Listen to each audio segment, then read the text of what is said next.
দুর্গাপূজার সামনে রেখে চক্রান্ত করছে স্বৈরাচারের দোসররা। অভিযোগ বিএনপির। গণতান্ত্রিক প্রক্রিয়া অব্যাহত রাখতে তারেক রহমানের মামলা প্রত্যাহারের দাবি। সাগরনী হত্যাকাণ্ড তদন্তে নতুন মোড়। দায়িত্ব পিবিআইকে দিতে আবেদন করবেন বাদীপক্ষ। মূল রহস্য ধামাচাপা দিতেই মামলা সিআইডির হাত ঘুরে যায় র্যাবে। রাজনৈতিক পরিচয়ের কারণে সাকিবের বিরুদ্ধে মানুষের ক্ষোভ। অবস্থান পরিষ্কার করতে হবে নিজেকেই, বললেন ক্রীড়া উপদেষ্টা। খেলোয়াড় হিসেবে নিরাপত্তা দেবে সরকার।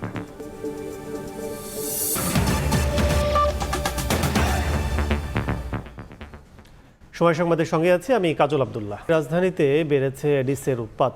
এই জন্য লার্ভা নিধনে সংশ্লিষ্টদের গাফিলতিকে দুষছেন নগরবাসী। তবে সিটি কর্পোরেশনের দাবি, মশক নিধনে নিয়মিত কার্যক্রম চলছে। বাসা বাড়ির ছাদ সহ চারপাশ পরিচ্ছন্ন রাখার পরামর্শ তাদের। রাজধানীর মিরপুর দক্ষিণ বনশ্রী মেরাদিয়া বাজার এলাকার ড্রেন ও খালে পড়ে আছে পরিত্যক্ত পলিথিন, চিপসের প্যাকেট, আইসক্রিমের কাপ, ডাবের খোসা, অব্যবহৃত টায়ার, কমোড এবং বিভিন্ন পরিত্যক্ত দ্রব্যাদি। এতে বাধা পাচ্ছে পানির স্রোত, যা লার্ভা সৃষ্টির অন্যতম উৎস হিসেবে কাজ করছে।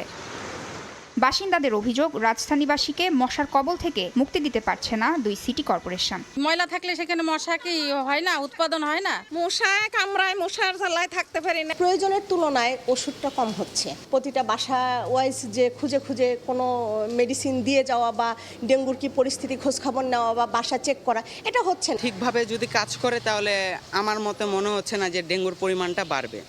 বারংবারই প্রশ্ন করা হয় মশার উৎপত্তি স্থল নিয়ে। আমরা চিহ্নিত করেছি দুই বাড়ির এই ফাঁকা স্থানকে। বিভিন্ন ফ্ল্যাটের বাসিন্দারা কিন্তু ময়লা ফেলছেন এবং এই স্থানে পানি জমার ফলে লার্ভার কিন্তু অন্যতম উৎপত্তি স্থল হিসেবে পরিণত হয়েছে এই ফাঁকা স্থানটি। এর জন্য আসলে দায়ী কারা? বাড়ির মালিক নাকি সিটি কর্পোরেশন? এদিকে সিটি কর্পোরেশন বলছে এডিস মশার লার্ভা নষ্ট ও জীবন্ত মশা নিধনের মাধ্যমে ডেঙ্গু প্রতিরোধে নিয়মিতভাবে লার্ভিসাইডিং ও অ্যাডাল্টিসাইডিং করা হচ্ছে। নিয়মিতই চলছে এ কার্যক্রম। জনসচেতনতা বৃদ্ধি এবং জনগণকে এই ডেঙ্গু নিধন কার্যক্রমের সাথে সম্পৃক্ত করা। এর পাশাপাশি আমরা সকাল বিকাল লার্ভিসাইড, অ্যাডাল্টিসাইড সেটা রুটিন হিসেবে করা হয়। সোর্স রিডাকশন, এগুলো আমাদের রুটিন কার্যক্রম। আমাদের বিশাল কর্মী বাহিনী আছে যারা এই কাজগুলো করে থাকে। মশক কর্মী যে স্প্রে যেটা করে, যেটাকে আমরা বলি লার্ভিসাইড, সেই স্প্রেটা একটা নিঃশব্দ কাজ। ঘরের ভিতরে থাকলে আপনি হয়তো টের পাবেন না যে আপনার বাসার আশেপাশে স্প্রে করা হয়ে গেছে। যখন ফগার মেশিনটা চালু করা হয়, ওইটাই মানুষের চোখে বেশি পড়ে বা ওইটা নোটিফাইটা বেশি হয়। এই মাঠ পর্যায়ে যারা কাজ করে বিগত কয়েক বছর এবং এই বছরের শুরুতেও তাদেরকে পুনরায় আবার প্রশিক্ষণ দিয়ে কিন্তু তাদেরকে মাঠ পর্যায়ে প্রেরণ করা হয়েছে। সুতরাং এই ক্ষেত্রে আমাদের কোনো ঘাটতি নেই। তারা প্রতিদিন আমাদের কিছু দৈনন্দিন কার্যক্রম পরিচালনা করে থাকে, সেই কার্যক্রমগুলো কিন্তু আমাদের পরিচালিত হচ্ছে। বিশেষজ্ঞরা বলছেন বিজ্ঞানভিত্তিক উপায়ে এডিস মশা নিয়ন্ত্রণ করতে না পারলে অক্টোবরে ডেঙ্গু পরিস্থিতি হতে পারে আরও ভয়াবহ। তাসনিয়া নিশাত মিম, সময় সংবাদ, ঢাকা। অন্য প্রসঙ্গ, দুর্গাপূজার সামনে রেখে স্বৈরাচারের দোসররা চক্রান্ত করছে বলে অভিযোগ করেছেন বিএনপি নেতারা। গণতান্ত্রিক প্রক্রিয়াকে অব্যাহত রাখতে তারেক রহমানের সব মামলা প্রত্যাহারের দাবি জানান তারা। রাজধানীতে আলাদা অনুষ্ঠানে বিএনপি নেতারা বলেন, গণহত্যাকারীদের আইনের বাইরে রেখে সংস্কার করলে তা টেকসই হবে না। জিয়া মঞ্চের ৩১তম প্রতিষ্ঠাবার্ষিকী উদযাপনে রাজধানীতে বের হয় বর্ণাঢ্য র্যালি। রোববার নয়াপল্টনে কেন্দ্রীয় কার্যালয়ের সামনে থেকে এটি শুরু হয়ে বিভিন্ন সড়ক প্রদক্ষিণ করে আবার সেখানে গিয়ে শেষ হয়। এর আগে নয়াপল্টনে সংক্ষিপ্ত সমাবেশে বক্তব্য রাখেন নেতারা। গণহত্যাকারীদের প্রশাসনে রেখে সংস্কার করলে তা টেকসই হবে না বলে মন্তব্য করেন বিএনপি চেয়ারপারসনের উপদেষ্টা আব্দুস সালাম। গণতন্ত্রের শত্রু যারা, জনগণের শত্রু যারা, স্বাধীনতার শত্রু যারা, তাদেরকে বাইরে রেখে আপনি সংস্কার করবেন, ওই সংস্কারকে ওই শত্রুরা হইতে দিবে না। তাদেরকে আইনের আওতায় আনেন, আপনি সময় নিয়ে সংস্কার করেন, কোনো আপত্তি নাই। জিয়া মঞ্চের প্রতিষ্ঠাবার্ষিকীতে জিয়াউর রহমানের সমাধিতে শ্রদ্ধা জানানো শেষে স্থায়ী কমিটির সদস্য গয়েশ্বর চন্দ্র রায় বলেন, আসন্ন দুর্গাপূজাকে কেন্দ্র করে স্বৈরাচারের দোসররা চক্রান্ত চালিয়ে যাচ্ছে। সকল পূজাকে আমরা দেখভাল করব, আমরা জনগণকে নিয়ে নিরাপত্তা দিব এবং সেখানে আমাদের নেতৃত্ব যদি ব্যর্থতা হয় তাদের বিরুদ্ধে যথাযথ ব্যবস্থা গ্রহণ করবে। এদিন সকালে রাজধানীর ডিআরইউতে এক অনুষ্ঠানে অংশ নিয়ে বিএনপির আরেক স্থায়ী কমিটির সদস্য অবসরপ্রাপ্ত মেজর হাফিজউদ্দিন আহমেদ বলেন, সরকার রাষ্ট্র সংস্কারের জন্য কি করছে তা গভীরভাবে পর্যবেক্ষণ করছে বিএনপি। আমরা এই দেশে এখনো রিগড ইলেকশন দেখতে চাই না। এই দেশে এই সরকারের প্রথম থেকে চেষ্টা করা উচিত ছিল একটি ভালো নির্বাচন কমিশন বসাবার জন্য, কিন্তু নির্বাচন কমিশন নিয়ে কোনো কথাবার্তা নাই। তাদের কোনো রোডম্যাপ দেয় না, কবে নির্বাচন দেবে তাও বলে না, কি সংস্কার করবে 6টি বিষয়ের সংস্কারের কথা বলেছে। অন্যান্য সংস্কারের ব্যাপারে তারা এখনো নিশ্চুপ আছে। 1 মাস যথেষ্ট সময়। সংবিধান সংশোধনের সুযোগ কেবল নির্বাচিত সরকারের বলেও মন্তব্য করেন বিএনপি নেতারা। কামরুজ্জামান মামুন, সময় সংবাদ, ঢাকা। প্রশাসনে এখনও শেখ হাসিনা সরকারের অনেক দোসর রয়েছেন এবং তারা ষড়যন্ত্র করছেন বলে অভিযোগ করেছেন বিএনপির সিনিয়র যুগ্ম মহাসচিব রুহুল কবির রিজভী। সকালে রাজশাহী নগরীর ভুবনমোহন পার্কে ছাপানে শহীদ পরিবারের সঙ্গে সাক্ষাৎ শেষে কথা বলেন তিনি। এ সময় রিজভী বলেন, ভারত শেখ হাসিনাকে আশ্রয় দিয়েছে, তবে বাংলাদেশের অভ্যন্তরে অস্থিতিশীল কিছু করতে চাইলে দেশটির জন্য ভালো হবে না বলে হুঁশিয়ারি দেন তিনি। এর আগে গণ অভ্যুত্থানে নিহত 3 জনের পরিবারের হাতে বিএনপির পক্ষ থেকে আর্থিক সহযোগিতা তুলে দেওয়া হয়।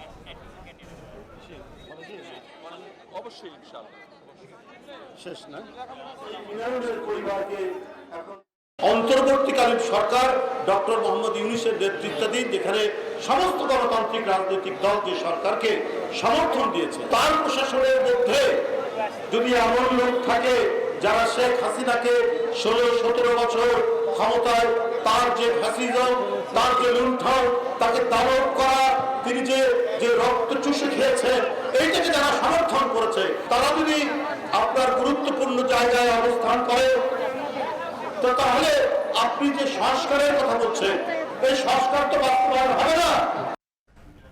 রহস্য ধামাচাপা দিতেই সাংবাদিক দম্পতি সাগর রুনি হত্যার তদন্তের দায়িত্ব দেয়া হয় র্যাবের হাতে। এমন অভিযোগ করেছেন মামলার বাদী রুনির ভাই নওশেন রোমান। হত্যা রহস্য উদ্ঘাটনে আইনজীবীও নিয়োগ করেছেন তিনি। নতুন আইনজীবী শিশির মনি জানান, মামলার তদন্তভার পিবিআইকে দিতে আদালতে আবেদন করবেন তারা। সাংবাদিক দম্পতি সাগর সরোয়ার ও মেহের রুনি হত্যার পর কেটে গেছে 1 যুগেরও বেশি সময়, কিন্তু এই হত্যা রহস্যের কোনো কুলকিনারা করতে পারেনি কোনো সংস্থায়। পুলিশ, সিআইডির হাত ঘুরে মামলার তদন্তভার র্যাবের কাছে গেলেও নেই কোনো অগ্রগতি। 113 বার পিছিয়েছে তদন্ত প্রতিবেদন দাখিলের সময়। 5 আগস্ট রাজনৈতিক পট পরিবর্তনের পর আশার আলো দেখতে শুরু করেছেন মামলার বাদী রুনির ভাই নওশের রোমান। নিয়োগ দিয়েছেন আইনজীবীও। সুপ্রিম কোর্ট প্রাঙ্গণে সাংবাদিকদের রোমান জানান, হত্যাকাণ্ডের ঘটনা ধামাচাপা দিতেই র্যাবকে দেয়া হয়েছিল তদন্তভার। আগের যে সরকার যে সময় ঘটনাটা ঘটেছে এবং তারা যেভাবে মামলাটা ধামাচাপা দিয়েছে, ওই সরকার যেহেতু নেই, আমরা আসলে মনে করছি কিছু হতে পারে, বাট যতক্ষণ পর্যন্ত না হয় কিছু, তখন পর্যন্ত এটা না মানে আনন্দিত হওয়ার বা খুব বেশি আশা হওয়ার কিছু নেই। শুরুর দিকে কিন্তু ওরা কথা বলতো এবং তারপরে কিন্তু আপনাদের সাথেও কিন্তু কথা তদন্তকারী সংস্থা বলেনি, কারণ তারা এটা নিয়ে কোনো তদন্ত আসলে করেনি। এবং আমাদের কাছে মনে হয় যে তদন্তকারী সংস্থা র্যাবকে দেওয়া হয়েছিল মামলাটা, যেন এটা ধামাচাপা দেওয়ার যে প্রক্রিয়াটা, যেহেতু তাদের প্রতি আসলে মানুষ একটা ভীতি কাজ করে, এটা যেন সম্পন্ন হতে পারে এর জন্য। নতুন নিয়োগ পাওয়া আইনজীবী শিশির মনির জানান, আন্তরিকভাবে কাজ করলে এতদিনে বের হয়ে আসতো হত্যা রহস্য। তদন্তভার পিবিআইকে দিতে আদালতে আবেদন করা হবে বলেও জানান তিনি। এই মামলার যদি বিচার না হয়, তদন্ত সঠিকভাবে করা না যায় এবং আদালতে সঠিক ব্যক্তিকে আনসারেবল করা না যায়, তাহলে এটি আমাদের দেশের জন্য কলঙ্কই থেকে যাবে, গণমাধ্যমের উপরও বিরাট বড় একটি আঘাত হিসেবে থেকে যাবে। আমরা চাইব এই তদন্তটি সবচাইতে দক্ষ টিম পিবিআই কর্তৃক তদন্ত হোক এবং স্বল্প সময়ের মধ্যে সবকিছু আদালতের সামনে উন্মোচিত হোক। 2012 সালের 11 ফেব্রুয়ারি রাজধানীর পশ্চিম রাজাবাজারে নিজ বাসা থেকে সাগর রুনির লাশ উদ্ধার করা হয়। সবশেষ তদন্তে বাসা থেকে অজ্ঞাত 2 ব্যক্তির ডিএনএ আলামত মিললেও শনাক্ত করা যায়নি খুনিদের। আফজাল হোসেন, সময় সংবাদ, ঢাকা। সাবেক প্রধানমন্ত্রী শেখ হাসিনার ছেলে সজীব ওয়াজেদ জয়কে অপহরণ ও হত্যা চেষ্টা মামলায় দৈনিক আমার দেশ পত্রিকার সম্পাদক মাহমুদুর রহমানকে কারাগারে পাঠানোর নির্দেশ দিয়েছেন আদালত। আইনের প্রতি শ্রদ্ধাশীল হওয়ায় মাহমুদুর রহমান আত্মসমর্পণ করেছেন বলে জানান তার আইনজীবী। দেশে ফেরার 2 দিন পর ইনকিলাব মঞ্চের শত শত নেতাকর্মী ও সাংবাদিকদের সঙ্গে রোববার ঢাকার সিএমএম আদালতে আসেন আমার দেশ পত্রিকার ভারপ্রাপ্ত সম্পাদক ডক্টর মাহমুদুর রহমান। সাবেক প্রধানমন্ত্রী শেখ হাসিনার ছেলে সজীব ওয়াজেদ জয়কে অপহরণ ও হত্যা চেষ্টার মামলায় আদালতে আত্মসমর্পণ করেন তিনি। শুনানি শেষে আদালত তাকে কারাগারে পাঠানোর নির্দেশ দেন। এই মামলার ঘটনাস্থল আমেরিকায়, সেইটাকে কারসাজি করে বাংলাদেশে ঘটনাস্থল দেখিয়ে সেই মামলা করেছেন এবং জনাব মাহমুদুর রহমান এবং শফিক রেহমানকে জেল দিয়েছে 5 বছরে। তিনি স্বেচ্ছায় আদালতে এসেছেন, তিনি জেলে যেতে চেয়েছেন, জামিন চান নাই। শেখ হাসিনা সরকারের আমলে তার বিরুদ্ধে দায়ের করা শতাধিক মামলার বিরুদ্ধে লড়াই চালিয়ে যাওয়ার ঘোষণা দেন মাহমুদুর রহমান। আমি লড়াই অব্যাহত রাখবো, যদিও এই মামলা সর্বৈব মিথ্যা এবং একটা উদ্ভট মামলা। আমরা আপিল করব, প্রস্তুতি নিচ্ছি আমরা উচ্চতর আদালতে।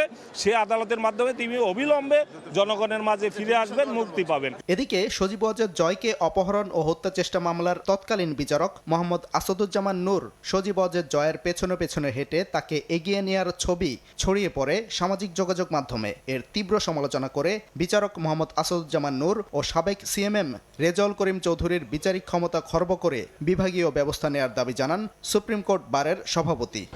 সজীব ওয়াজেদ জয় তাকে এগিয়ে নিচ্ছে কে? শেষের বিচার করছে, যেই কোর্টে বিচার হবে সেই কোর্টের বিচারক আসাদুজ্জামান নূর সাক্ষীকে আগে নিচ্ছে। সেই যে সাক্ষীকে আগে এগিয়ে নেওয়া সাক্ষী দিতে, এতে প্রমাণ করে তার বিচারের মানসিকতা ছিল না।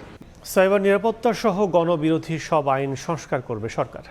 দুপুরে তথ্য অধিকার নিয়ে এক মতবিনিময় সভায় একথা বলেছেন আইন উপদেষ্টা আসিফ নজরুল। অধিকার নিয়ে মানুষের সচেতনতার অভাব আছে উল্লেখ করে উপদেষ্টা বলেন, বিগত সরকারের আমলে তথ্য অধিকার আইন হয়েছে, আবার তথ্য অধিকার বিনাশও করা হয়েছিল।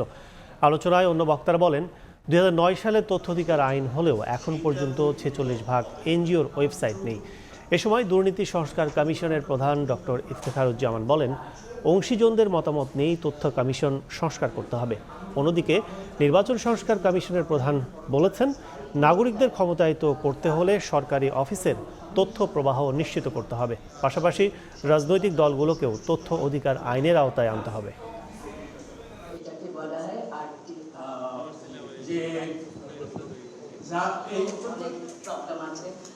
আপনারা জানেন, বিগত সরকার আমলে তথ্য অধিকার আইন হয়েছে, আবার তথ্য অধিকার বিনাশ করার মতো অনেক আইন হয়েছে। অরাজকতার একটা জঘন্যতম উদাহরণে পরিণত হয়েছিল বাংলাদেশ। যেমন ধরেন সাইবার সিকিউরিটি অ্যাক্টটা অনেকের জনপ্রিয় দাবি হচ্ছে এটাকে বাতিল করে দেওয়া। এখানে 2 ধরনের অপরাধ আছে, একটা হচ্ছে কম্পিউটার অফেন্স, একটা হচ্ছে স্পিচ অফেন্স। স্পিচ অফেন্স আমি বাদ দিব, কিন্তু কম্পিউটার অফেন্স, হ্যাকিং করা, কম্পিউটারে দিয়ে ব্ল্যাকমেইল করার চেষ্টা করা, সেটাকে যদি আমি ক্রিমিনালাইজ করার থেকে বাতিল করি তাহলে দেশে অরাজকতা হয়ে যাবে। ফলে আমরা এই কিছু কিছু ক্ষেত্রে আইন সংশোধন করব। সূচনা ফাউন্ডেশনে অনিয়মের অভিযোগে সাবেক প্রধানমন্ত্রী শেখ হাসিনা, মেয়ে সাইমা ওয়াজেদ পুতুল সহ 5 জনের দুর্নীতির অনুসন্ধান চেয়ে দুদককে আবেদন করেছেন এক আইনজীবী। এছাড়া সাবেক অর্থ উপদেষ্টা মশিউর রহমান, সাবেক অর্থমন্ত্রী আ.হ.ম মোস্তফা কামাল, এনবিআরের সাবেক চেয়ারম্যান আবু হেনা মোহাম্মদ রহমতুল মনিমের দুর্নীতির তদন্ত চাওয়া হয়েছে। গরিব দুঃখী যেখানে এতিমখানা, মাদ্রাসা, স্কুল, অনেকের এফডিআর আছে, সেই এফডিআর সকলেই বাংলাদেশে যে আয়টা হয়, সুদ এফডিআরের যে সুদটা হয়, সেই সুদটার যে আয়টা হয়, সেই আয় থেকে বাংলাদেশ সরকার 10% আয়কর পায়। সেই 10% আয়করও এখানে তার ক্ষেত্রে মওকুফ করাইছে। জ্ঞাত আয়বহির্ভূত সম্পদ যদি আছে, সেই জ্ঞাত আয়বহির্ভূত সম্পদ তদন্ত করে রাষ্ট্রের অনুকূলে বাজেয়াপ্ত করার জন্য আবেদন করেছি। এস আলমের স্থাবর অস্থাবর সম্পত্তির তালিকা চেয়েছেন হাইকোর্ট। আইন মন্ত্রণালয় ও আইজিআরকে এ তালিকা দাখিল করতে বলা হয়েছে। একই সঙ্গে এস আলম গ্রুপ ব্যাংক থেকে কত টাকা ঋণ নিয়েছে ও বিদেশে কত টাকা পাচার করেছে, এ বিষয়ে কী পদক্ষেপ নেওয়া হয়েছে তা জানতে চেয়ে রুল জারি করা হয়েছে। এক রিট আবেদনের প্রেক্ষিতে বিচারপতি কামরুল ইসলাম মোল্লা ও বিচারপতি কাজী জিনাত হক এ আদেশ দেন। শুনানিতে আদালত বলেন, বিষয়টি খুবই স্পর্শকাতর, তাই তারা ধীরে এগোতে চান। এর আগে এস আলমের সম্পত্তি বিক্রি, হস্তান্তর এবং স্থানান্তরের ওপর নিষেধাজ্ঞা চেয়ে রিটটি দায়ের করেন সুপ্রিম কোর্টের এক আইনজীবী। যে টাকাটা নিয়ে যাওয়া হয়েছে বাংলাদেশ থেকে ফরেন কান্ট্রিজে, এটা রিপেট্রিয়েশন করার যে ইনিশিয়েটিভ কতটুকু নেওয়া হয়েছে এবং total loan and credit facilities availed by Asylum Group, its shareholder directors and their family members. কত টাকা এ পর্যন্ত এবং টোটাল আউটস্ট্যান্ডিং ব্যালেন্স এটা চাওয়া হয়েছে, এবং যে টাকাটা পাচার হয়েছে সেই টাকাটা ফেরত নেওয়ার জন্য, রিপ্যাট্রিয়েট করার জন্য কি ইনিশিয়েটিভ নেওয়া হয়েছে so far by Bangladesh bank and BFI। সময় সংবাদ আরও থাকছে। উজানের ঢলে বিপদসীমার উপরে বইছে তিস্তা। উত্তরের 4 জেলায় নিচু এলাকা প্লাবিত হয়ে দুর্ভোগে লাখো মানুষ। বারবার বন্যায় ভারতের সহযোগিতার অভাবকে দুষছেন বিশেষজ্ঞ।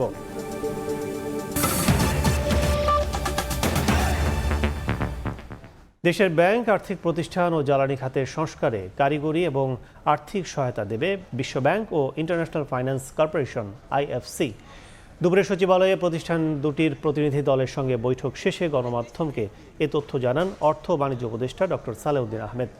এদিকে IMF-এর কাছ থেকে কি পরিমাণ সহায়তা আসবে তা অক্টোবরে সংস্থাটির বার্ষিক সম্মেলনে আলোচনার মাধ্যমে সিদ্ধান্ত হবে বলে জানিয়েছেন তিনি। IFCর সাথে প্রাইভেট ইনভেস্টমেন্ট, প্রাইভেট সেক্টর কীভাবে বিশদ আলোচনা করেছি, এবং ওরা ওদের সহায়তা, কারিগরি সহায়তা এবং আর্থিক সহায়তা দেওয়ার ব্যাপারে ফার্দার অক্টোবরে যখন আমি যাব সেটা আমরা আরও আলোচনা করব। মোট কথা ওরা সব ব্যাপারে আমাদের সাথে দিতে পারে, তবে আমাদের কিছু কাজ করতে হবে, কিছু কন্ডিশন আছে, সেগুলো আমরা পালন করব। সার্বিকভাবে আমাদের আর্থিক উন্নয়নের জন্য এবং সামাজিক উন্নয়নের জন্য ফ্লাড, পোস্ট ফ্লাড রিহ্যাবিলিটেশন, এগুলো সব ব্যাপারে আলাপ হবে। আর একটা হলো না অ্যামাউন্ট আমি এখন বলবো না। বিশ্বব্যাংক, IMF সহ উন্নয়ন সহযোগীদের কাছ থেকে এখন পর্যন্ত $1000 কোটি বেশি ঋণের আশ্বাস পেয়েছে অন্তর্বর্তী সরকার। পরিস্থিতি সামাল দিতে মোটা অঙ্কের বিদেশি ঋণকে সময়োপযোগী বলছেন ব্যবসায়ী, অর্থনীতিবিদরা। তবে পরিশোধের চাপ সামলাতে রপ্তানি আয় ও রেমিটেন্স বাড়ানো সহ ঋণের সঠিক ব্যবহার নিশ্চিত তাগিদ তাদের। ইয়ানুর সিফাতের রিপোর্ট। শপথ গ্রহণ করতেছি যে রাজনৈতিক পট পরিবর্তনের পর চলছে দেশের অর্থনীতি সংস্কার কার্যক্রম। এরই অংশ হিসেবে অন্তর্বর্তী সরকার ক্ষমতা নেয়ার পর গেল 50 দিনে বিভিন্ন উন্নয়ন সহযোগীর থেকে অর্থ জোগাড়ে মুনশিয়ানা দেখিয়েছেন প্রধান উপদেষ্টা ডক্টর মোহাম্মদ ইউনূস, যার অংশ হিসেবে প্রধান উপদেষ্টার প্রথম যুক্তরাষ্ট্র সফরেই মিলেছে অন্তত $7 বিলিয়ন পাওয়ার আশ্বাস।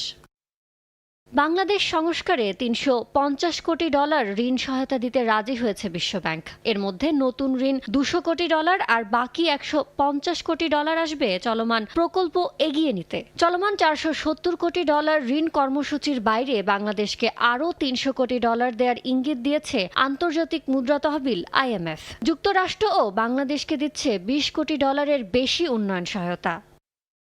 জানা গেছে আগামী ডিসেম্বরের মধ্যে বাংলাদেশকে $40 কোটি ঋণ দেবে এশীয় উন্নয়ন ব্যাংক ADB। ব্যাংক সহ আরও কয়েকটি খাতে সংস্কারে সংস্থাটি থেকে 2025 সালের মার্চ নাগাদ মিলতে পারে আরও $50 কোটি। আগামী 3 বছরে বাংলাদেশকে $400 থেকে $500 কোটি ঋণ সহায়তা দেবে ইসলামিক ডেভেলপমেন্ট ব্যাংক। নবায়নযোগ্য জ্বালানি খাতের উন্নয়নে জার্মানি আগামী 10 বছরে বাংলাদেশকে দেবে €100 কোটি। বৈদেশিক সূত্র থেকে ঋণ নেয়া দেশের বেসরকারি খাতের জন্য ভালো বলেই মনে করেন ব্যবসায়ীরা। তবে পরিশোধের চাপ সামলাতে রফতানি আয় ও রেমিটেন্স বাড়াতে ঋণের সঠিক ব্যবহার নিশ্চিতের তাগিদ তাদের। সরকারের জন্য বৈদেশিক সূত্র থেকে ঋণ নেওয়াটা আমাদের জন্য, বেসরকারি খাতের জন্য ভালো। তখন আমাদের দেশীয় ব্যাংক খাতের উপরে চাপটা পড়ে না। আমাদেরকে এটাও খেয়াল রাখতে হবে যে ঋণ করলে যেটা ফেরত দিতে গেলে আমাদেরকে যে এক্সপোর্টের যেই গ্রোথটা দরকার, সেটার জন্য আমরা ঠিকমতো ইনভেস্টমেন্টটা করতে পারছি কিনা।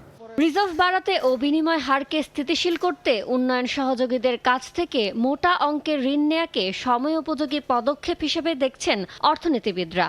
এটা কিন্তু আমাদের অর্থনীতির জন্য এই মুহূর্তে এটা খুবই একটা গুরুত্বপূর্ণ ভূমিকা রাখতে পারে, এবং এই যেটা আসছে সেটা কিন্তু আমাদের বাজেটারি সাপোর্ট হিসাবেই ম্যাক্সিমামটা আসছে। অর্থাৎ এটা আমাদের কোনো একটা সুনির্দিষ্ট প্রকল্পে না, সরকার এটাকে ব্যবহার করতে পারবেন বিভিন্নভাবে। তবে জ্বালানি সহ বিভিন্ন খাত সংস্কারে এসব ঋণ সুনির্দিষ্ট ও সাশ্রয়ীভাবে ব্যবহারের তাগিদ অর্থনীতিবিদদের। সাশ্রয়ীভাবে এগুলোকে ব্যবহার করতে হবে। ইয়ানুর সিফাত, সময় সংবাদ, ঢাকা।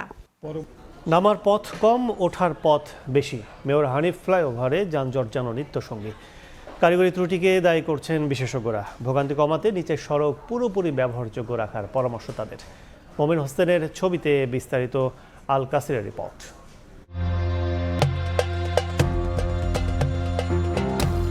মেয়র মোহাম্মদ হানিফ ফ্লাইওভার দেশের 18 জেলার সঙ্গে ঢাকার যোগাযোগের অন্যতম পথ এটি। 10.6 কিলোমিটার দৈর্ঘ্যের ফ্লাইওভারটি পার হতে সময় লাগার কথা 10 মিনিট, কিন্তু বাস্তবতা ভিন্ন।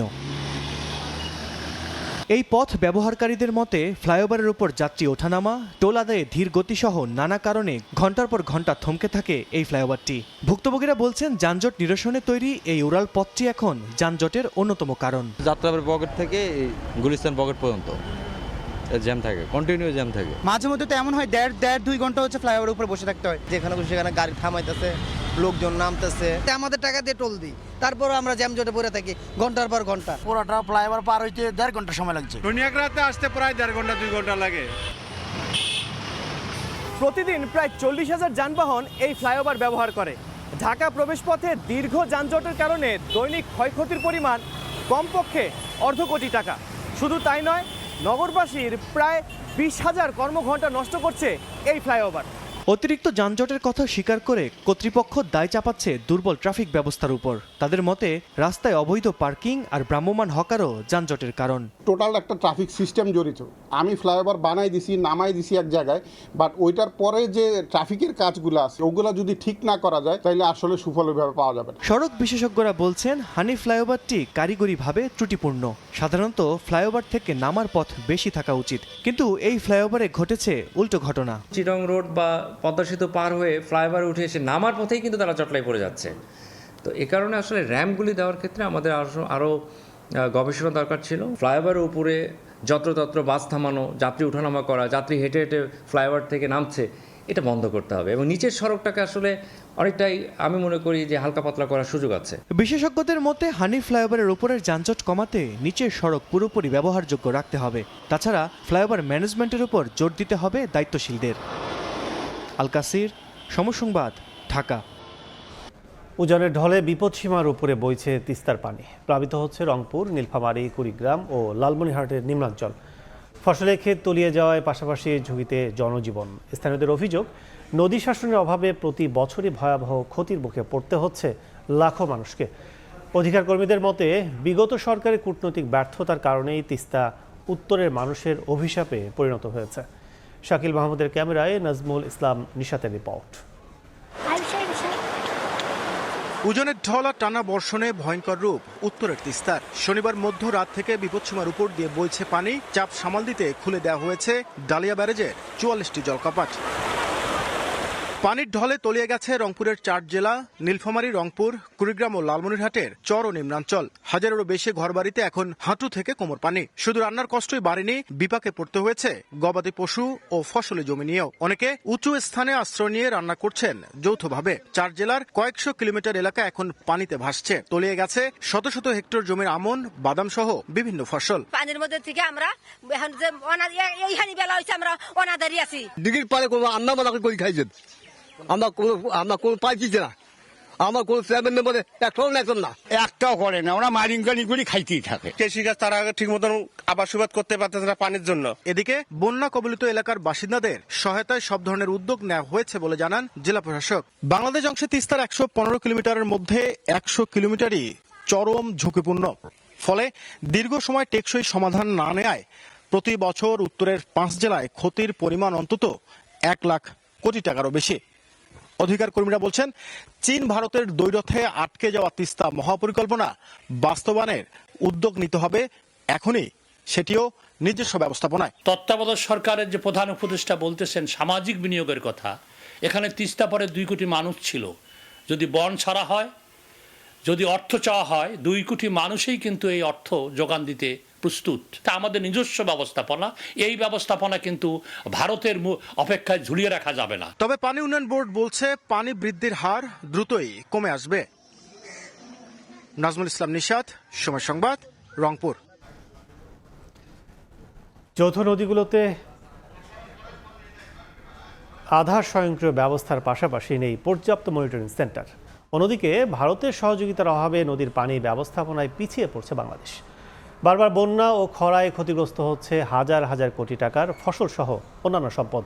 সঠিক বার্তা পেতে উজানে আরও 14টি পয়েন্টে মনিটরিং সেন্টার প্রয়োজন বলছে বন্যা পূর্বাভাস কেন্দ্র। কাঠামোর আধুনিকায়ন সহ দিল্লিকে আইন মানার পরামর্শ বিশেষজ্ঞদের। বিস্তারিত দেখুন আমার করা রিপোর্টে। বৃষ্টি, পাহাড়ি ঢলে আকস্মিক বন্যা।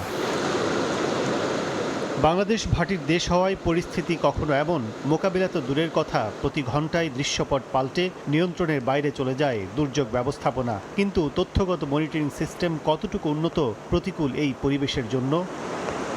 বন্যা সতর্কতা ও পূর্বাভাস কেন্দ্রের তথ্য, আবহাওয়ার পূর্বাভাস মডেলের মাধ্যমে পানির স্তর পরিমাপ করে SMS পদ্ধতিতে খবর মেলে মাত্র দিনে দুবার। উজানের পূর্ণ তথ্যের জন্য প্রয়োজন 28টি পয়েন্ট, বর্তমানে আছে 14টি। যৌথ নদীর পানির তথ্য নির্ভর ভারতীয় আবহাওয়া বিভাগের ওয়েবসাইট, নেই ওশেন বা সমুদ্র ভিত্তিক নেটওয়ার্কিং মডেল। পানি উন্নয়ন বোর্ডের নিয়ন্ত্রণাধীন এই পূর্বাভাস কেন্দ্রের কাছে মাইক 1 মডেল অত্যাধুনিক না হওয়ায় বিপাকে পূর্বাভাস কার্যক্রম। বর্তমান যে পূর্বাভাস ব্যবস্থাটা আছে সেটা আসলে যদি আমরা আরও উন্নত করতে চাই এবং এটাকে লিড টাইমটা যদি আরও একটু বাড়াতে চাই, ইফেক্টিভ লিড টাইম, তাহলে আসলে আমাদের উজানে আরও কিছু তথ্য প্রয়োজন, যেটা ইতিমধ্যেই প্রস্তাবনা আকারে পেশ করা হয়েছে। যেমন একটি প্রাথমিক প্রস্তাবনা ছিল যে অন্তত 28টি পয়েন্টের তথ্যপত্র প্রয়োজন উজানের। আন্তর্জাতিক নদী আইন মেনে উজান ও ভাটির উভয় দেশের স্বার্থ রক্ষার পরামর্শ দিয়ে এই বিশেষজ্ঞ বলছেন, বেসিক ম্যানেজমেন্ট সিস্টেম আপগ্রেড করার পাশাপাশি পানি ও জলবায়ু পরিবর্তন চক্রে তথ্য বিনিময় পদ্ধতি উন্নত করতে হবে। এছাড়া পানির সঠিক হিস্যা পেতে যৌথ নদী কমিশনে নিয়োগ দিতে হবে কারিগরি ও আইন দক্ষদের। দুই দেশের স্বার্থ, দুই দেশের প্রয়োজন, দুই দেশের বাস্তবতার নিরিখে বসে, এই জন্যই জয়েন্ট রিভার কমিশন। সেগুলো যদি নিয়মিত বৈঠকে বসত, ভিউজ এক্সচেঞ্জ করত, ডেটা বিনিময় করত, ইনফরমেশন বিনিময় করত এবং সমস্যাগুলো তুলে ধরত। আমরা যদি আইন মেনে চলি, ভারত যদি আইন মেনে চলে, তাহলে দেখা যাবে যে অনেক সমস্যার সমাধান পেয়ে গেছে। যৌথ নদী কমিশনের মে মাসের তথ্য অনুযায়ী ফারাক্কায় গঙ্গার অর্থাৎ পদ্মায় 57,330 কিউসেক পানিতে বাংলাদেশের সম্পূর্ণ অধিকার থাকলেও তার অর্ধেক নিয়ে নিচ্ছে ভারত। এমন অবস্থায় উজানের দেশ হিসেবে প্রতারণা না করে ভাটির দেশকে অধিকার আদায়ে সরকার, জনগণ ও ইন্টেলিজেন্সের সমন্বয়ে কাজ করার পরামর্শ বিশেষজ্ঞদের। কাজল আব্দুল্লাহ, সময় সংবাদ, ঢাকা। বন্যা ও ভূমিধসে বিপর্যস্ত হিমালয় কন্যা নেপাল। মৃতের সংখ্যা বেড়ে 112 জনে দাঁড়িয়েছে। আহত হয়েছেন শতাধিক। এখনও নিখোঁজ অন্তত 68 জন। যোগাযোগ ব্যবস্থা বিচ্ছিন্ন হয়ে যাওয়ায় আটকা পড়েছেন বহু পর্যটক। তাদের উদ্ধারে চলছে অভিযান। বৃষ্টিতে নাজেহাল অবস্থা নেপালের রাজধানী কাঠমান্ডুর। দেশ জুড়ে জারি করা হয়েছে সতর্কতা। বিচ্ছিন্ন হয়ে পড়েছে যোগাযোগ ব্যবস্থা। টানা বৃষ্টি এবং বন্যায় নাজেহাল অবস্থা নেপালবাসীর। এর মধ্যেই ঘরবাড়ি ছেড়েছেন অনেকে। বন্ধ হয়ে গেছে জীবিকা নির্বাহের ব্যবস্থা। প্রায় রাত 10:30টার দিকে গ্যারেজে পানি ঢুকতে শুরু করে। ধেয়ে আসা বন্যা থেকে বাঁচতে নিরাপদ দূরত্বে যাই আমি এবং আমার বন্ধুরা। বন্যার পানিতে আমাদের পুরো এলাকা ভেসে গেছে। মাঝরাতে আমরা বহু কষ্টে একটি বাসের ছাদে উঠে রাত পার করেছি। তারপর নিরাপত্তা রক্ষীরা আমাদের উদ্ধার করে নিয়ে যায়। আমি জানি না আমাদের এখন কি করা উচিত। সব জায়গায় একই অবস্থা। প্রাণে বেঁচে গেছি, এই আমাদের জন্য অনেক। রাজধানীর পাশাপাশি আরও বেশ কয়েকটি শহরে বন্যায় চরম ক্ষয়ক্ষতি হয়েছে বলে জানিয়েছেন দেশটির স্বরাষ্ট্রমন্ত্রী। আবহাওয়াবিদেরা বলছেন, ভারতে সৃষ্টি হওয়া নিম্নচাপের প্রভাব পড়েছে নেপালে। পানি বেড়েছে বেশিরভাগ নদীর, আর এতেই সৃষ্টি হয়েছে বন্যার। তবে কিছু কিছু এলাকায় বন্যার পানি নেমে যাওয়ায় স্পষ্ট হয়ে উঠেছে ক্ষয়ক্ষতির চিহ্ন। সাদিয়া তাসনিম, সময় সংবাদ। রাজনৈতিক পরিচয়ের কারণেই সাকিব আল হাসানের বিরুদ্ধে জনগণের ক্ষোভ, যা তার নিজেকেই প্রশমিত করার উদ্যোগ নিতে হবে বলে মন্তব্য করেছেন যুব ও ক্রীড়া উপদেষ্টা আসিফ মাহমুদ সজীব ভুঁইয়া। জাতীয় দলের ক্রিকেটার হওয়ায় রাষ্ট্র সাকিবকে নিরাপত্তা দেবে বলেও নিশ্চিত করেছেন তিনি। তবে তার আগে সাকিবকে নিজের রাজনৈতিক অবস্থান স্পষ্ট করতে হবে বলেও জানান আসিফ মাহমুদ। রাষ্ট্রের জায়গা থেকে রাষ্ট্র প্রত্যেক নাগরিককেই নিরাপত্তা দিতে বাধ্য, এবং সেটা আমরা তো অবশ্যই করব। সাকিব আল হাসানের পরিচয় দুইটা, এটা আমাদের মনে রাখতে হবে। খেলোয়াড় হিসেবে একটা পরিচয়, আরেকটা হচ্ছে ওনার রাজনৈতিক পরিচয়। খেলোয়াড় হিসেবে আমাদের একজন খেলোয়াড়কে যতটুকু নিরাপত্তা আমাদের দেওয়ার দায়িত্ব, সেটা অবশ্যই আমরা দিব। তিনি দেশে আসলে আমরা সেটা দিব, এবং তার নামে যে মামলাটা হয়েছে, হত্যা মামলা, সেটার বিষয়ে আমরা ইতিমধ্যেই বলেছি, ইতিমধ্যেই আইন মন্ত্রণালয়ও বলেছে যে সংশ্লিষ্টতা না থাকলে প্রাথমিকভাবেই নামটা বাদ দেওয়া হবে। জনগণের যদি কোথাও ক্ষোভ থাকে, সেটাকে তো আমাকেই রিডিউস করতে হবে আমার কথা দিয়ে। তো আমার মনে হয় যে ওনাকে ওনার জায়গাটা পরিষ্কার করা প্রয়োজন, রাজনৈতিক জায়গা থেকে ওনার যে রাজনৈতিক অবস্থান সেটা নিয়েও কথা বলা প্রয়োজন। অক্টোবরে সুপার শপ, নভেম্বরে কাঁচা বাজার ও ডিসেম্বর থেকে সচিবালয়ে একবার ব্যবহার করা হয় এমন প্লাস্টিক পণ্য মুক্ত করা হবে এমন পরিকল্পনার কথা জানিয়েছেন পরিবেশ উপদেষ্টা সৈয়দা রিজওয়ানা হাসান। রাজধানীর আগারগাঁওয়ে এক অনুষ্ঠানে উপদেষ্টা আরও জানান, পুলিশের তদারকিতে নয় বরং সচেতনতার মাধ্যমে পলিথিন ব্যাগ ব্যবহারের ওপর নিষেধাজ্ঞা বাস্তবায়ন করতে চায় সরকার। বিকল্প হিসেবে পাটের ব্যবহার বাড়াতে সরকার এ শিল্পে বিশেষ গুরুত্ব দেবে বলেও জানান রিজওয়ানা হাসান। সিদ্ধান্তের বাস্তবায়ন পর্যায়ক্রমে, সুপার শপে 1 তারিখের মধ্যে না হলে আমরা পুলিশি অভিযানে যাব, এই কথাটা কিন্তু বলা হচ্ছে না। সুপার শপে হবে, আমাদের শিক্ষার্থীরা যাবে, শিক্ষার্থীদেরকে এটা হচ্ছে উদ্বুদ্ধ করা, এবং একটা শিক্ষার্থীদের তালিকা করা হয়েছে কোন কোন স্কুল করে, সেটা আগামীকাল ওদেরকে এখানে একটা ওরিয়েন্টেশন দেওয়া হবে। একবার ব্যবহার্য প্লাস্টিক নিয়ে আমাদের পক্ষ থেকে কোনো নির্দেশনা এখনো নেই। এটা হচ্ছে আমরা সরকারি পর্যায়ে কাজটা শুরু করেছি। আমাদের একটা ইচ্ছা হচ্ছে ডিসেম্বরের মধ্যে আমরা সচিবালয়টাকে একবার ব্যবহার্য প্লাস্টিক মুক্ত ঘোষণা করব। পাঠ্যপুস্তক সংশোধনে গঠিত সমন্বয় কমিটি বাতিলের বিষয়টিকে সরকারের নতজানু নীতির বহিঃপ্রকাশ হিসেবে দেখছে বিশ্ববিদ্যালয় শিক্ষক নেটওয়ার্ক। আর কমিটিকে ত্রুটিপূর্ণ হিসেবে আখ্যায়িত করলেও কোনো সদস্যের বিরুদ্ধে নিষেধাজ্ঞা গ্রহণযোগ্য নয় বলে মনে করেন শিক্ষা বিশেষজ্ঞরা। তবে কমিটি বাতিল হলেও সংশোধন ও পরিমার্জন প্রক্রিয়ায় ভাটা পড়বে না বলে জানিয়েছে পাঠ্যপুস্তক বোর্ড। শাকির আহমেদের রিপোর্ট। শেখ হাসিনা সরকারের পতনের পর চলমান কারিকুলাম অগ্রহণযোগ্য আখ্যা দিয়ে তা বাতিলের সিদ্ধান্ত হয়। পুরনো কারিকুলামে ফিরে যেতে শুরু হয় পাঠ্যপুস্তকের প্রয়োজনীয় সংশোধন ও পরিমার্জন প্রক্রিয়া। গঠন করা হয় 10 সদস্যের সমন্বয় কমিটি। এরপর থেকেই দাবি ওঠে কমিটিতে শিক্ষা ও ধর্মীয় বিশেষজ্ঞ রাখার। এছাড়া কমিটির 2 সদস্যকে নানা টেক দিয়ে সামাজিক যোগাযোগ মাধ্যমে চলে আলোচনা সমালোচনা। এমন পরিস্থিতিতে শনিবার সমন্বয় কমিটি বাতিল করে শিক্ষা মন্ত্রণালয়। কোন গোষ্ঠীর চাপে কমিটি বাতিলের বিষয়টিকে সরকারের নতজানু নীতির বহিঃপ্রকাশ বলছে বিশ্ববিদ্যালয় শিক্ষক নেটওয়ার্ক। এই ঘটনাকে বিতাড়িত ফেসিবাদী শক্তির ষড়যন্ত্র বলে মনে করে সংগঠনটি। প্রথমত এই কমিটিটা বানচাল হয়ে যাওয়াটাই আমার কাছে মনে হয় যে একটা এই সরকারের একটা প্রচণ্ড নতজানু, দ্রুত একটা কিছুতে কম্প্রোমাইজ করে যাওয়ার একটা প্রবণতা মনে হলো। যেই ধর্মীয় ব্যক্তি এইটার দাগ দিচ্ছেন তার সাথে প্রাক্তন স্বৈরাচারের অন্যতম ঘনিষ্ঠ সহযোগী এস আলমের একটা যোগাযোগ আছে।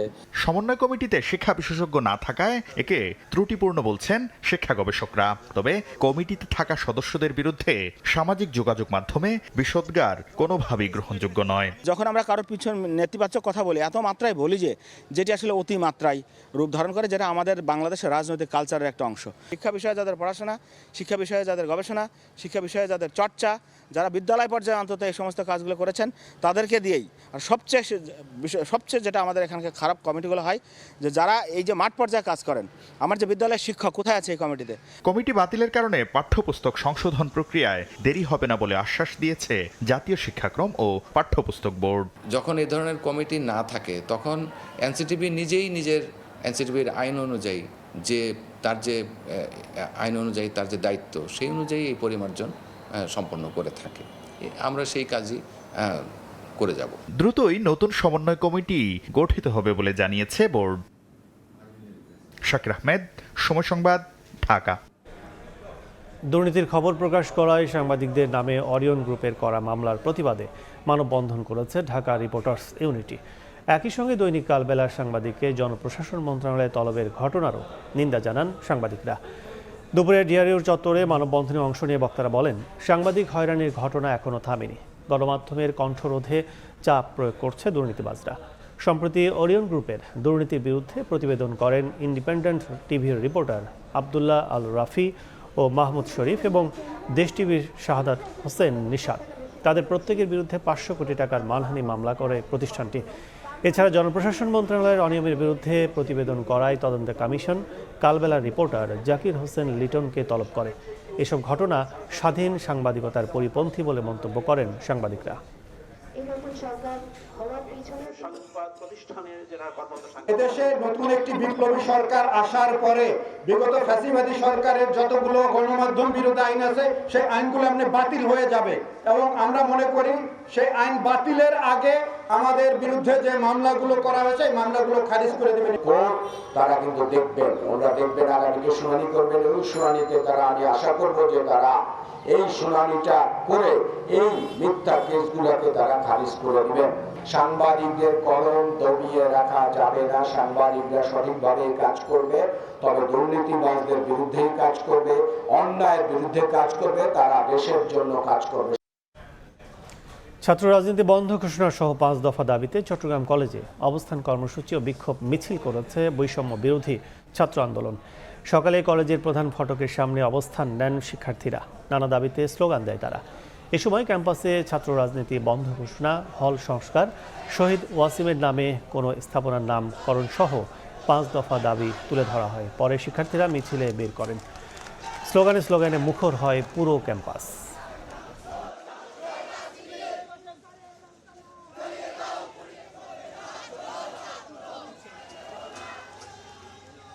আমরা এই চট্টগ্রাম কলেজকে সম্পূর্ণ রাজনীতি মুক্ত, ছাত্রলীগ মুক্ত কলেজ চাই। একটা সুষ্ঠু পরিবেশ এখানে প্রত্যেকটা শিক্ষার্থী পড়াশোনা করতে পারবে, তাদের কোনো ধরনের অনিরাপত্তায় ভুগতে হবে না, কোনো ধরনের বৈষম্যের ঠাঁই এখানে থাকা যাবে না। ছাত্র রাজনীতি থাকার কারণে এখানে সাধারণ ছাত্ররা বিভিন্ন হ্যারাসমেন্টের শিকার হয়।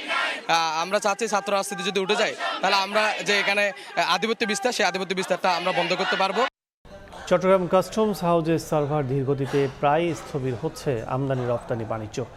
গত এক সপ্তাহে সার্ভার জটিলতায় প্রতিদিন অন্তত 4 কোটি টাকা পোর্ট ড্যামারেজ গুনতে হচ্ছে বলে অভিযোগ করেছে বিজিএমইএ।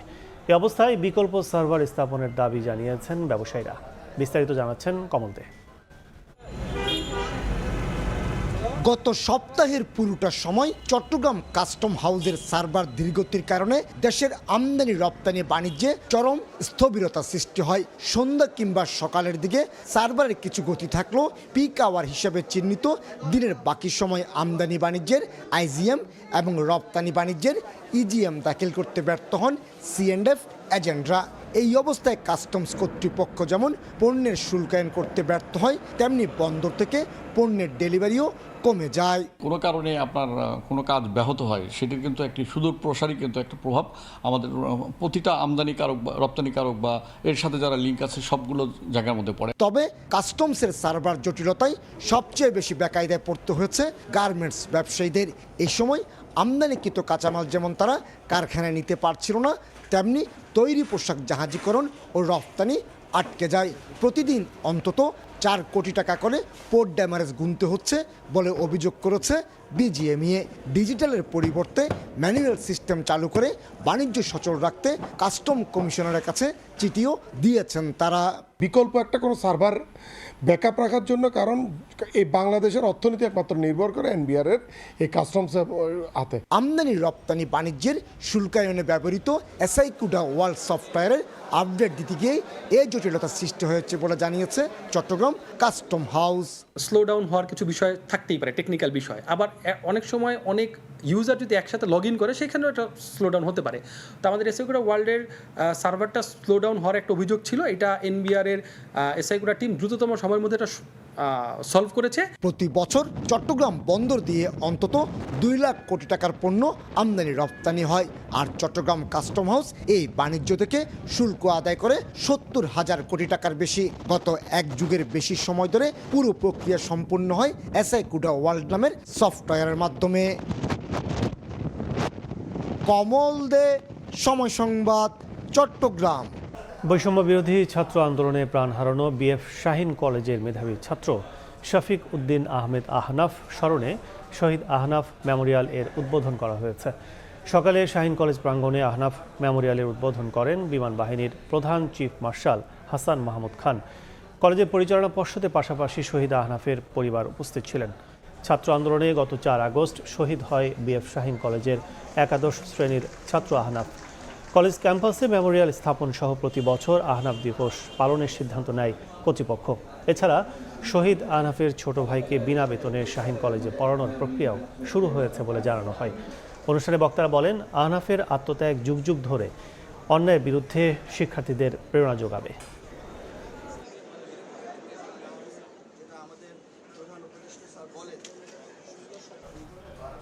বজ্রপাতে সুনামগঞ্জ ও সিলেটে 3 জেলে সহ 6 জনের মৃত্যু হয়েছে। পুলিশ জানায় সকালে সুনামগঞ্জের দোয়ারা বাজারে পশ্চিম পলিরচর গ্রামের জালাল মিয়া ও জসিম উদ্দিন দেখার হাওরে মাছ ধরতে যায়। সে সময় বজ্রপাতে ঘটনাস্থলে তারা মারা যান। অন্যদিকে গতরাতে জামালগঞ্জ উপজেলার কালাগুজা গ্রামেও হাওরে মাছ ধরার সময় শরীফ নামে আরও একজন বজ্রপাতে মারা যান। এদিকে সিলেট সদর, কোম্পানিগঞ্জ ও বিশ্বনাথেও বজ্রপাতে প্রাণ গেছে আরও 3 জনের।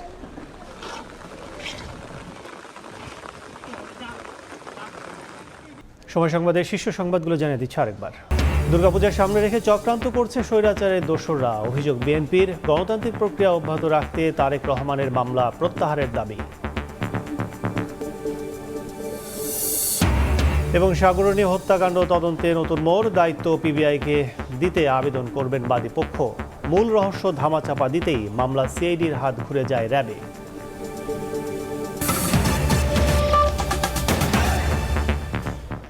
এই ছিল সময় সংবাদে। সঙ্গে থাকুন সময়ের।